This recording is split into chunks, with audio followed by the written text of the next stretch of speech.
This is going to be a title eliminator. Erin Blanchfield, Manon Fiorot, these are clearly the two best fighters in this division who aren't named Alexa Grasso and Valentina Shevchenko. Like, it's very clear. But what's unclear right here is looking at the odds. You see, minus 140 was the open for Erin Blanchfield, and I think rightfully so. Plus 120 comeback for Fiorot. Blanchfield holds the grappling edge. But, of course, we have to look at some live odds. And the update is Blanchfield, they're throwing money on her. Minus 190 is what she has swelled to, with a comeback of plus 160 for the French Manon Fiorot, the Parisian, I guess is what you call it, whatever the case may be. This is my question to you right here, man. The difference in this matchup right here versus a lot of the other fights that we've seen from these fighters historically is that this is not an Apex cage. This is not a small cage. This is a big one. This is in Atlantic City right here. So movement's going to be on the table. Given that there is so much space for Manon Fiorot to use that karate blitz style, that footwork to pivot around the cage, and Blanchfield really is going to have to chase her down and try to get her hands on her, do you think that the live odds, again, Manon Fiorot at plus 160, minus 190 for Blanchfield, do you think that's an acceptable price to pay on either end right there? What are your thoughts with that line?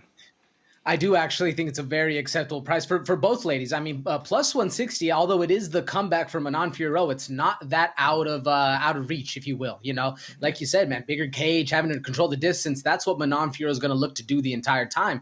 And minus 190 for a surging Blanchfield that's kind of found her moments and found her mark in the division. Sounds good to me, man. As long as it's nothing like minus 300, then I'd be a little at awe and see what's going on right here. This makes sense.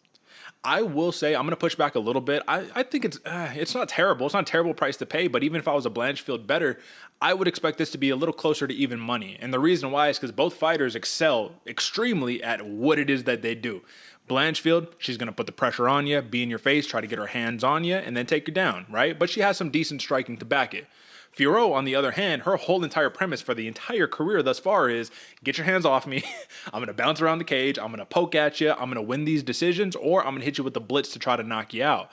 So let's just talk about that. Before we jump into the props and anything else, if you look at Erin Blanchfield, who arguably has the most impressive resume between the two, just came off the Tyler Santos victory, very impressive. Jessica Andrade submits her. Molly McCann, you saw it at J.J. Aldrich, Miranda Maverick, right? So, we have some good numbers right there. When you're looking at Fiorot, the Rose win, she started to gas out towards the end, right? So it was a win, but it was kind of close. Caitlin Sermonara Chukagian right there got the decision over the decision fighter right there. Jennifer Mayra Bueno Silva. So I guess now that I take a step back, you tell me, am I correct in that assessment? Is Blanchfield's record more impressive over the last 4 or 5, or are they more on even territory? When you read the names, Derek, it looks a little even, but I still give the favor to Blanchfield on this one because of where the fighters are at their exact moments, right? The Molly McCann, she's surging. Jessica Andrade, she's looking really good in a lot of their fights, and not necessarily the old fighters we've seen or the fighters that have kind of stayed stagnant or even regressed a little bit. I mean, and no disrespect to the Jennifer Myers or the Caitlin Camaneras, because other fighters are just growing and advancing and having more shine. I think it gives it a little more last right there, especially in the fact of can whichever one of these fighters, can Blanchfield or can Fiorot, do whatever their game plan is to get the fight winning. I give it to Blanchfield on that one, man. And I think that's a fair assessment. I think that's what we're all arguing over for this entire fight night card, right? It's a matter of which fighter will be able to inflict their game plan and do it successfully. So, big question. This is the big money question right here. Blanchfield gets her hands on Fiorot, takes her down. Does Fiorot get up? Does she survive that ground escapade, if you will? I mean, we haven't seen anything that would say otherwise. Well, I guess the hardest question will be, will Blanchfield be able to get her hands on her, right? Like, but if it does hit the ground, I'm giving the benefit of the doubt to Fiorot right here, just because I don't see Blanchfield having the strength and the dominance to just hold her down. I see Blanchfield setting up traps and trying to go for a submission, and that's where the scramble happens, and then Fiorot stands up. Out of all of the fighters that you've really seen her fight in the last 5-6 fights, I mean, Mayra Bueno Silva would be arguably the one who wants to get her hands on her to take her down the most out of everybody. Baby Shark too, but she was going up a weight class. I don't really count that. Blanchfield has had to fight straight up strikers who are trying to take her head off, and has been successful. Jessica Andrade, I know she goes up and down weight classes, but I thought that was a very big win. Now, let's do the flip side, the inverse right here. Blanchfield, one thing you got to respect about her, she has a chin. We saw that in the Andrade fight. We saw it in the Tyler Santos fight. She'll get busted up and she'll keep walking right through you. Can you rely on that chin though? Because what I see in terms of the durability of the chin is a lack of keeping your head off of that center line, just like plodding, walking into shots. All love for Erin Blanchfield. I do believe she will be a champion one day, but I think that Manon Fiorot's striking is just at a little bit of a different level, the same way that Blanchfield's grappling is at just a different level than anything Fiorot has experienced. So what do you think? Yeah, absolutely, Derek. No, I think Blanchfield's going to be in trouble with the fact of her not being able to keep her head on the center line, like you're saying. The difference is I don't see a knockout coming here for Fiorot. I see an accumulation of damage, right? And just popping that jab or throwing the 1-2, just keeping Blanchfield at bay, but not allowing Blanchfield to slip and then rip and get on the inside.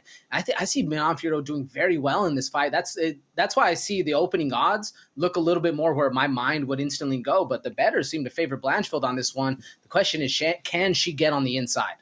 And that's going to be the $1,000,000 question. We won't find out until Saturday night. But one thing that we can do is we can answer one final question before we jump into the props. And that's that both of these fighters, at least in their last 10, neither of them have seen 5 rounds.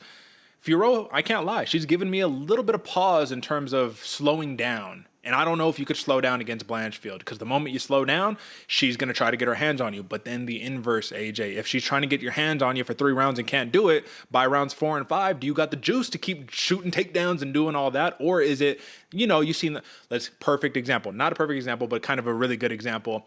Justin Tafa, his fight against Carl Williams. Carl Williams had to shoot for his life, or else he was getting his head knocked off of his shoulders. I'm not saying Fiorot presents that threat, but we could see ourselves in that same position. So just give me the 1-sentence answer, man. Round 4 hits, who's the fresher fighter, Blanchfield or Fiorot? It's hard to give a 1-sentence answer. My mind says Blanchfield on this one, Derek. Okay, I'm going to go Blanchfield as well. I am going to go Blanchfield. So something's going to have to happen, but over the course of 5 rounds, that's when we dig into these props. Now, a lot of people are saying Erin Blanchfield plus 210 submission is criminal, meaning that smash that all day long, right? Like smash it, because if she gets Fiorot to the ground, it's a wrap. I'm a little more interested, to be honest with you, in these decision plays. Plus 225 for Blanchfield, plus 285 for Fiorot. I'm really, really leaning this going the over, and if I have to pull the over up for you right now, the over, as it stands, is I don't got no drum roll right here. 4.5 rounds. Plus money for the over 4.5 rounds. Barely. Plus 103. Minus 133 for under 4.5 rounds. I have a feeling that's leaning towards like a Blanchfield submission or a TKO. What do you think? It's leaning towards that Blanchfield submission, and at plus 210, it looks really good, Derek, but something in me is just saying plus 225 decision, or if you're a better man, plus 285 looks even better. Something tells me this one might go to decision with the cautiousness that the girls are going to take because it's a 5-round fight. Yeah, and sorry, folks, if you saw the big screen pop up, I was trying to pull the over and under, but it's at the bottom of the screen. It just won't show. But yeah, I completely agree with you, man. So let's not mince any words. What are the props that we like? What are we rolling with? I already said I'm leaning towards the decision on both ends of the spectrum here. But of course, the people, you saw what my pick was in the beginning of the show. Give me Manon Fiorot. And I think that the fairest bet right here is, listen, she's swollen on the money line. We're not going to play with the props right here. We're just going to stick to straight cash, plus 160 money line, dog play, dog lock, Manon Fiorot, the beast. I love to see it. What do you got? I'm going with the prop, Derek, and I'm taking Blanchfield. I like the decision on this one. Like I said, if you're feeling confident, you think she can get a submission, by all means, it's right there. I like the decision because of how cautious these fighters are going to be. And then would you give a play? I mean, are you going over or under? Ooh, over. Taking the over 4.5. Yeah, over 4.5 right there. And you listen, man, you could always hedge. That's why we ask these questions. I know it's common sense to say if I go decision, it's going to be the over. But if you're like, well, I'll hedge on the under and I'll still place that over bet or the decision bet, it is what it is. But there you have it, folks. That is your main event, UFC Atlantic City. Little bit of contention here on the Bloody Water podcast, but may the best man win.